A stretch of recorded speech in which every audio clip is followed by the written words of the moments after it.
Jazzcast Pros. Welcome to License to Love. I'm Lori McKnight, Executive Director of Families Thrive. And I'm Veronica Black, Director of Program Services. Together, our mission is to demystify the process of gaining your license to foster or adopt in New York State. And to empower you with the tools, insight, and confidence to open your heart and home. Today, our guest is my son, Joubert. Thanks for joining us today. I appreciate you, for giving up your time and everything to share your story with our audience.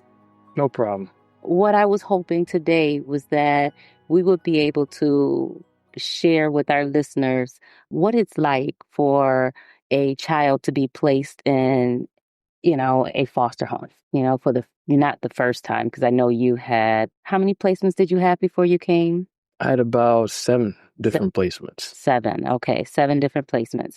I just want our listeners to hear that, what it was like for you. What were some of the challenges, and not just challenges, what were some of the joys? What were things that didn't happen anywhere else? What made this placement, my home, a better fit for you?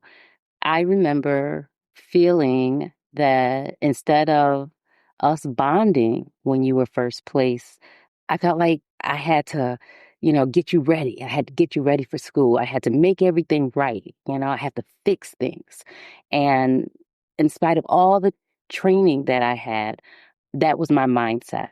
I figured I had to make sure that everything was perfect for you. And as we know, foster care, for children in foster care, educational expectations are extremely low.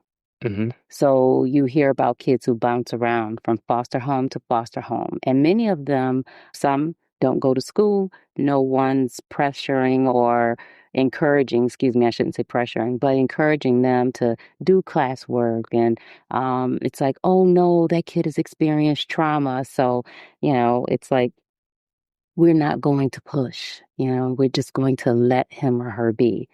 And I personally felt like that's a setup, and I did not want that for you.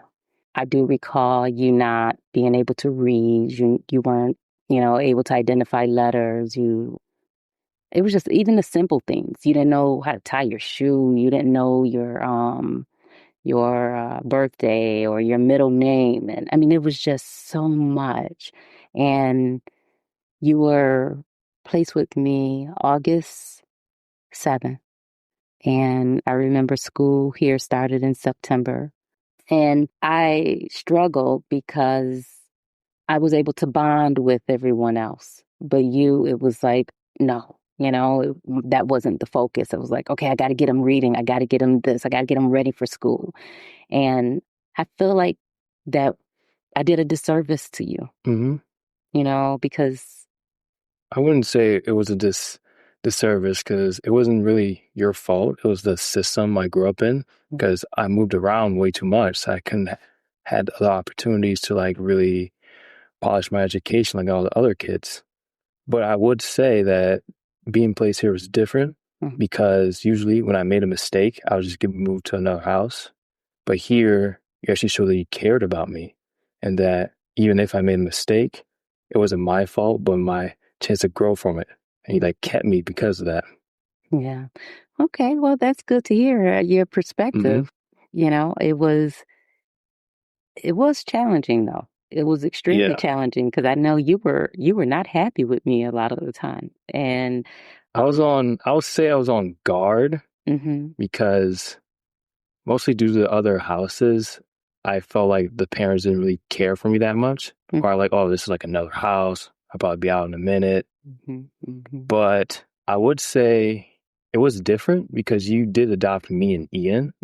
So I kind of gave it more of a shot, because, oh, Ian's here. I didn't want to not see my brother again. So I kind of just gave more effort, I'll say. Yeah. So when you speak of the other families, what do you recall? What do you remember about the other placements? And when I say what do you remember, I'm saying the feelings that you were having Did you feel like you were able to bond and connect with others? Not as much Mm. because it just felt like I was moving too much to even form any form of connections. Mhm. And I felt like, oh, I must be this proper child, must be perfect, basically. So I was mostly trying to like do my best to sort of fit in, but it still felt like it wasn't really enough because even if I like make a small mistake, they'll like still like send me back. It's almost since like they were like, I don't know, I didn't really feel like I was like a person. I Mhm. felt like I was like some sort of like material or something. Like, if you like see something you don't like, you can always return it back. Mhm. It felt like that. Okay. That's unfortunate. That's unfortunate. So, based off of your experience here, what were some of the positive things? I was able to connect with more people, actually like get to know myself, actually enjoy my education, meet friends. I felt way more grounded. Mhm. Nice. And you play sports. Hmm. You did extremely well. From my perspective, I felt like you were so loving, so caring and trusting, and you wanted to give everyone a shot, and you just believed in everyone. And I thought that was amazing because kids in care tend to not trust a lot. Hmm. And you did. You did. You trusted, you developed all those relationships that many can't form. I knew from the very beginning that, you were going to have a prosperous, successful life, as an adult. Now you are how old? 19. 19. And you graduated high school and you're attending college. Why are you in college? What are you going for? My goal is to become an orthopedic surgeon and just basically to help as many people as possible. Yeah. Okay. I tell people all the time you were like a unicorn based on what I've experienced because, no two kids are alike. Everyone's experience is a little different. Every child is different. And when I talk about you, I refer to you as Dr. Black.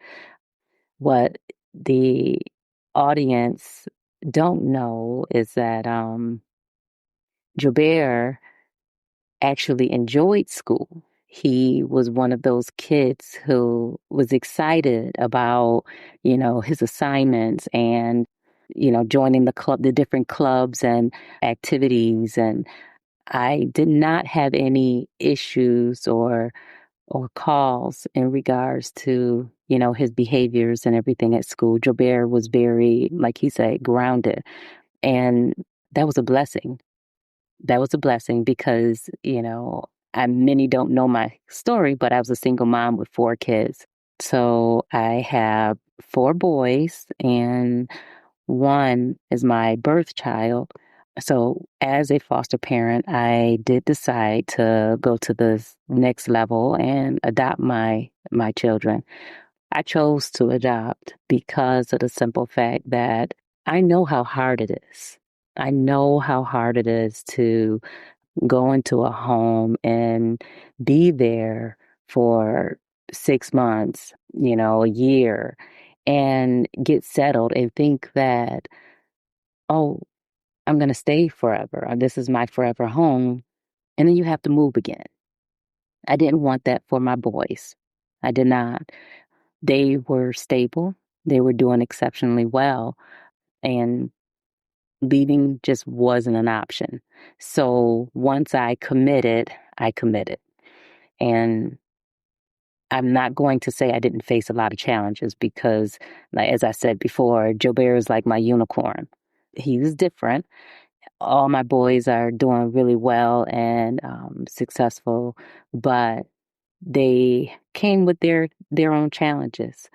I do want to know, what was it like growing up in the house with 3 other brothers who had you know behaviors and challenges?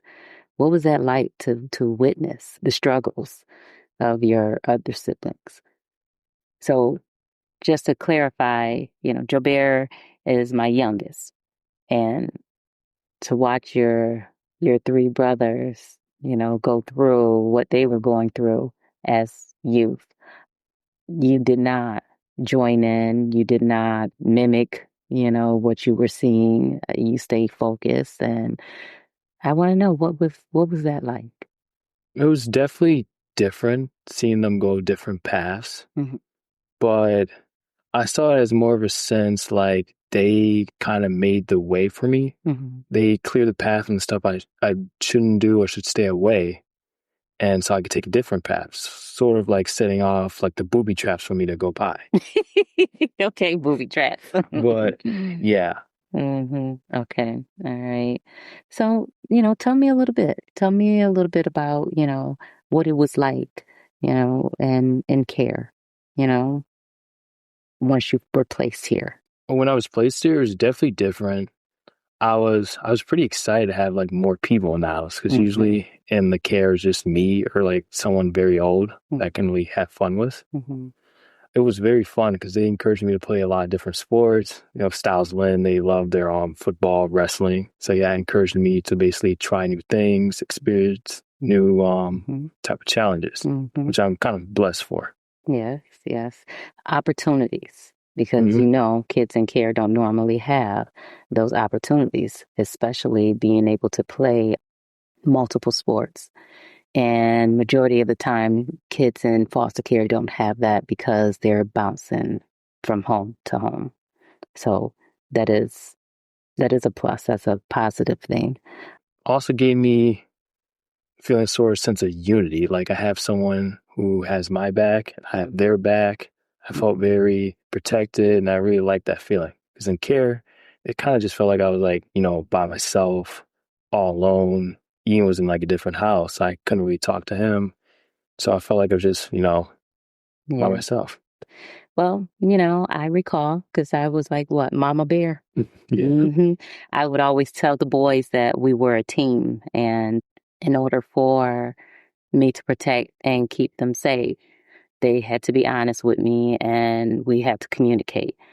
And we had a bunch of hiccups, but all in all, everything went well. Everyone's still breathing, so I didn't do too bad. Everyone has their limbs.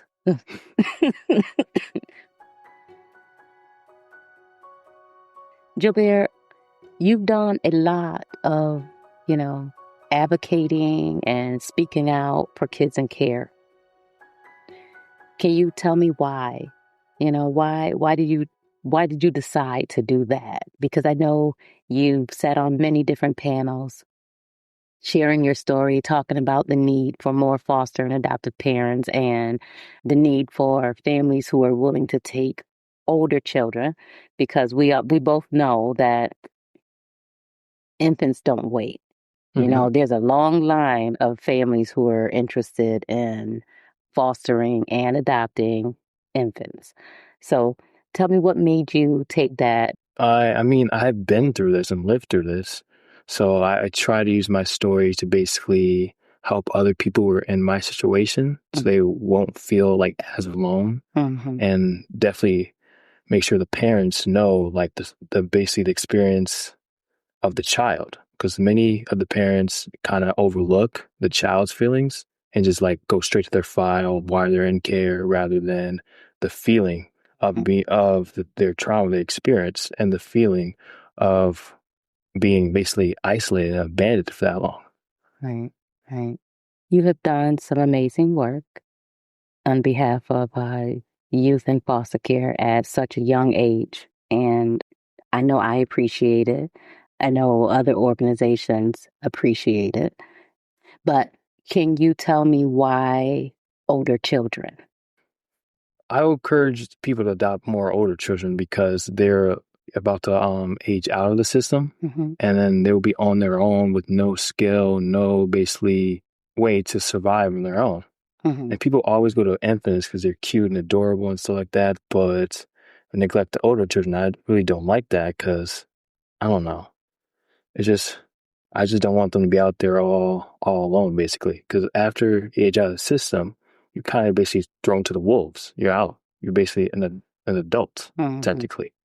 without any resources, right? Hmm. Without any support and on your own to fend for yourself. And you basically have to figure out how to live with all this trauma, neglect, Mm-hmm. basically, and sometimes no education. I was like, I'm the lucky one who has received the education, but most people don't really have education, don't really know anything about taxes, bills, nothing. Right, right, So they kind of need people to adopt them to help them know how to deal with these struggles in life. right, right. So, and the same goes for fostering, right?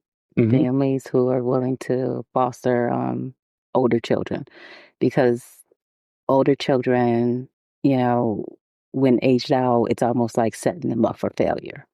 So they definitely, like you said, need that the resources and support that a family offers. So that goes without being said. I really don't like when people are like searching to adopt, they kind of go straight to the kid's files and why they're in foster care. Because I realize their file doesn't really give them a one-on-one of how the kid is and how they behave. Mhm. Like my file, I know I was in care for so long because my file had like my biological parents murdered someone, so they had that on my file. Mhm. And many people was like, "Oh, murder, son of a murder! I don't want this person in my Mhm. house." But it Mhm. had nothing to do Mhm. with me, Mhm. not my character. Mhm. So I was basically judged for basically something I didn't do. That is very, very important. And I'm happy that you are willing to open up and share such a personal and traumatic experience of your own.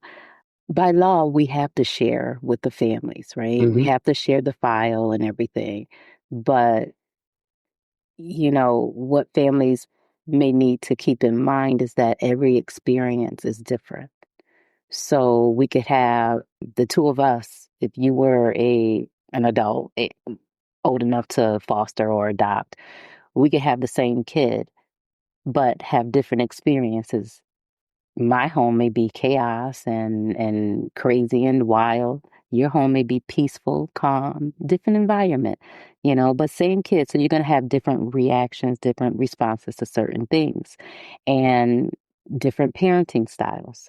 So I normally urge families to actually, yes, read the file, Hmm. take it in, but also take the time to get to know that child, because of the simple fact that everyone's different. The parenting styles are different. Not all kids react the same way in different environments. So that's very important. And I'm glad you shared that. And with your background, you stated that, people would judge you and your brother, of course, right? Hmm. The reason why is it's that fear of the unknown. You hear people say stuff like, oh, you don't know what you're getting, or those kids have issues. Those kids have problems. Well, I always say, you don't know what you're getting with your birth child. Who's to say which direction they're going to go in? And me, my famous quote that I say all the time is that I thought I was raising the next president with one of my kids, and he decided that he's going to do something else. So I guess he showed me. So you just never know. You never know what you're going to get. And that does not just go for kids in care. That's with your birth children also. You just have to trust that you are doing what's right. You've made the right decision to open your heart and your home and love someone else's child unconditionally. That's it. How committed are you? Hmm. And they do have to know that the child's coming in with trauma, Right. experience from the last home Mm. and the trauma they got that they're in there. So they need to expect like certain hiccups or certain Mhm. behaviors Mhm. and need to let the child know it's okay to make mistakes Right. because they're so used to being one and done, one mistake and they're done. So that's why their behavior is all weird and abnormal. So I would say for the parents to be, take a breath and basically, show to the child that you care and you're there, basically. Right. Right. Right. Nah. Mm. You had to get uncomfortable to get comfortable in a sense. Oh, I like that. You have to get uncomfortable to get comfortable. Yeah, I like that because we tend to stay in our own comfort zone, right? We don't touch stuff that we're not used to. We don't go near it, and sometimes you have to. That means you have to, figure out what triggers yourself. So as a parent, I had to figure out what my own triggers were, in order to parent you guys successfully. And when I say successfully, it doesn't mean that I was the perfect parent because I know I wasn't. There's no such thing. When I say successfully, I'm saying, able to keep you guys safe and to provide a nurturing and loving environment. Those are the things that I'm talking about. So I had to figure out what my triggers were and, digging back into my childhood and what triggered me, what were, you know, my issues and address those before I could parent you guys. So, and that's something that, we recommend our families do. If there's any trauma in their background and they haven't dealt with it, we feel like, they should do that first before opening up their home to a kid who may trigger them because they have trauma. I'm going to ask you a personal question, okay? And I recall when we met, you and your brother were not together. What was it like, being placed in foster homes without your brother? And then to hear that families were trying to split you up intentionally because you were the youngest and wanted to keep you and not your older brother. hmm It definitely was bad, very awful because I already felt like alone, like I had no one. And my brother's in foster care, so I like, oh, at least I have someone sort of in the ballpark that I can lean on. But since the family was like intentionally like separating us, it felt like they were like basically pulling my lifeboat away from me. Like intentionally. I didn't have anyone to go to, talk to, connect. I already had nothing. So I just felt very afraid, I would say.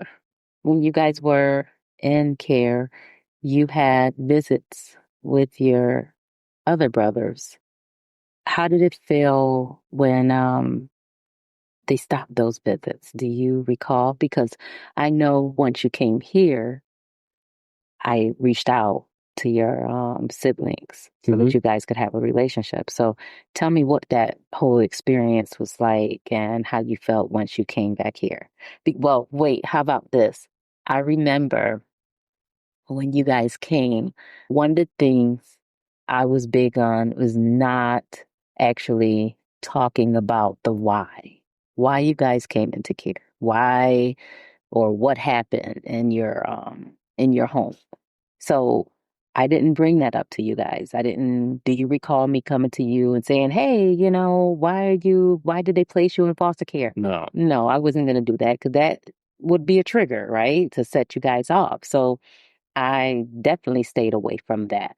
And I remember, talking to you and saying, I don't know, you were asking me questions about your birth mom.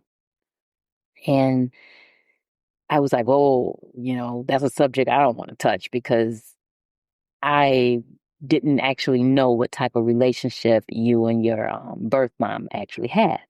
And so you only know what the caseworker tells you. So I remember, seeing your face light up and I don't know, we were talking about it and I said something like, when you guys are older, you know, I'll help you guys find your birth mom. We'll find her and I remember telling you that your mom loved you.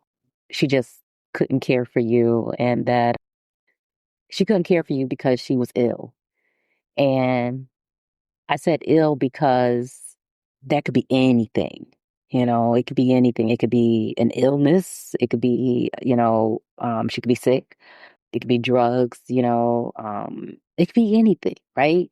So I just said, she couldn't care for you. She couldn't care for any of your siblings, all because, but she loved you dearly. She just couldn't care for you guys. And I said all that because I did not want you guys to come and, well, not did not want, but I said it because I know kids in care, their self-esteem is already super low, extremely low. They already feel, you know, not wanted. And I didn't want that for you guys. I wanted you to feel loved and worthy and all that stuff. So I was trying to build you guys up. And when we were talking, you were asking me questions and everything. And I said, well, when you get older, I'll help you find her. We'll look for her. And I said that, you know, in spite of it all, your mom loved you. She really do. I remember hearing you run upstairs to your brother and you were so excited. You were so excited. And you were like, Ian, guess what? Mom's gonna help us find mom, our real mom when we get older. She's gonna help us. And I can hear how excited you were. And of course I knew the real story, but I wasn't gonna share that with you. I was not. I was not going to say anything. And I figured, when you guys got older, we would talk about it. But you were so excited. What? The first one with my brothers, I felt very ecstatic. I was very curious of what my brothers were doing. And at the time, I did feel like, oh, I did something wrong to be in care. So the fact that they wanted to reach out and rekindle that connection, I felt a sense of hope. They're like, Mm. oh, maybe I wasn't the reason, or maybe it wasn't really my fault, you know? I know for Christmas, you used to always say, or for your birthday, Christmas, you wanted to see your other brothers, all your brothers. Joubert is one of, 14, no, that's total. So, 11. mm-hmm, mm-hmm, yep. So it's a lot. He has a lot of brothers, extended brothers, stepbrothers. So yeah, you were so excited. I remember that. I do. I do. I do. And so what was it like when your brother came to visit? Hmm? Oh, it was very fun. I had a ton of questions to ask him. I was very curious of what he was doing, Hmm. and I just basically felt happy that he showed up in the game. Yeah, yeah. His brother well, shared with me over the phone how much they love Ian and Joubert and his version of why they were, separated and unable to visit with each other. But he did say that he was going to come and visit. So it wasn't just you and Ian that were in foster care. It was all your brothers. Everyone was in foster care. It's just that they were older at that time and aged out. They were never adopted. So his brother came for Thanksgiving and he came for Christmas. It was really nice. It Mhm. really, I really remember he was. even bought me a piano for my birthday, I think. Yeah, Keyboard. a keyboard. Yeah. Yeah, yeah. And he gave them a hat that Oh, I still have that. yes, that he would never take off. And I remember saying, okay, now come on, that thing is dirty now. We need to wash that hat. We had an interesting conversation that I'll never forget. And that was when you opened up to me in regards to your birth mom. And you had all kind of questions and stuff. And I recall telling you that when you get older, that I would help you find her. And I did that because I believe that children who come into foster care, they come in feeling not wanted and, not loved and, not worthy. And I didn't want you guys to have that level of, you know, low self-esteem. you guys were amazing kids, and I didn't want that for you guys. So, but I remember your level of excitement and how happy you were. And you were ecstatic. Oh my goodness. You ran upstairs and you were like, Ian, guess what mom said? Mom is going to help us find our real mom when we get older. And you were so happy. That right there moved me. And I felt like you were able to open up a little more to me and bond with me, knowing that I was willing to, open that door. I was willing to help you search for your birth mom. That was a big moment because I remember when I talked about adopting you, you didn't want to be adopted. You remember? Yeah. I'm laughing about it now, but it wasn't funny then. I can laugh about it now. And I remember you telling me that you already had a family. You didn't need a family. You didn't want to be adopted because you already had one. And there was nothing wrong with that. As hurtful as it was, there was nothing wrong with that. What I needed to get across to you is that it's okay to have more than one family. It's okay to have more than one family love you. That family that you felt connected to, it was fine. You could have had us both. And a lot of kids in care choose not to be adopted once they become of age because they feel like they're cheating on their birth family, or, they're going to hurt their family in some kind of way by saying yes and committing to another family. So I think that was a turning point for our relationship when I told you that I would help you, find your birth mom, because after that you were a different person. You really were. And we did it.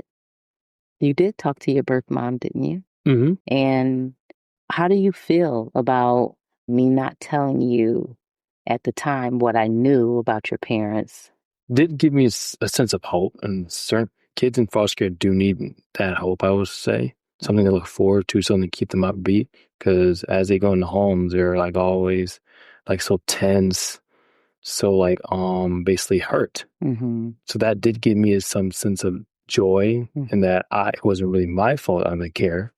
So at my basically birth mom was like trying, or like there's other certain circumstances that didn't really have anything to do with me. So Mm-hmm. wasn't really beating myself up. So I Mm-hmm. felt a sense of relief. Mm-hmm. And the kids in foster care need that sense of relief, because 9 times out of 10, they do blame themselves. Yeah, yeah. Yeah, and it's important to make sure that families who are watching and interested in fostering understand that kids are not in care because of anything that they've done, but they're in care because of us, parents, the system. We failed them. We failed them. We are the ones who, just, yeah, it's on us. It's not always the kids. It's the parents. It's the system. It's everything. We are the ones who failed the kids. And so because of that, kids in foster care have this negative stigma on there where people believe that they're the problem. I knew that you guys were not the problem, but when I read your file, it scared me. It really did. And I was like, whoa. And everyone, that I did connect with, those who were close to me, were like, are you sure about this? Are you sure, that you want to do this? And I'm like, yeah, I'm going to do it. We had met, you guys we were bonding and connecting, and we were doing well as a family. So, yeah, I knew that I was going to make this a forever thing. We were going to be a forever family. And I was excited about that. And I'm happy that I did it. So, and then to watch you guys, grow, oh my goodness, into the young men that you are today, that was a gift. It really was, because not many youth in foster care have the same opportunities, or even get to the level that you've reached. And, that's why it's so important that we make sure people understand that you guys need that support. You need the support of a family. So, what would you say to those listeners who are on the fence and interested in possibly fostering, but they're afraid of the unknown? And then what would you say to the families who are fostering, but not sure if they want to commit and go to the next level? I would say just do it, take that step, and give these kids a chance. Go into the unknown with them because they're already uncertain about you. You're uncertain about them. So you guys build that connection and go over that bridge together. So at least you guys are not doing it alone. And you never know, you make some good memories, laugh, something you can look forward to. Yeah. And for the parents who are already fostering and not sure to basically commit, I would say you're already doing it. You can't go back. But all real note, please help these kids. Don't trust yourself. You're in the position to help them. Open your home and do the best you can. Because at the end of the day, if you can help one person out or one kid, it's amazing. Well, that's it for us today. Thank you guys for joining us. And Joubert, thank you so much for sharing your story. We appreciate you. And we appreciate the work that you have done on behalf of kids in care and, speaking out on their behalf. That is amazing. Thank you so much for joining us. No problem. Anytime. And as long as I help a family, that's what matters. Thank you for listening to License to Love. If you're curious, cautious, or already in the process, License to Love is your roadmap on this journey. Every child deserves a safe, loving home, and we're here to help you gain your license to foster and adopt. Follow License to Love on the Jazzcast Pros Network, available wherever you get your podcasts.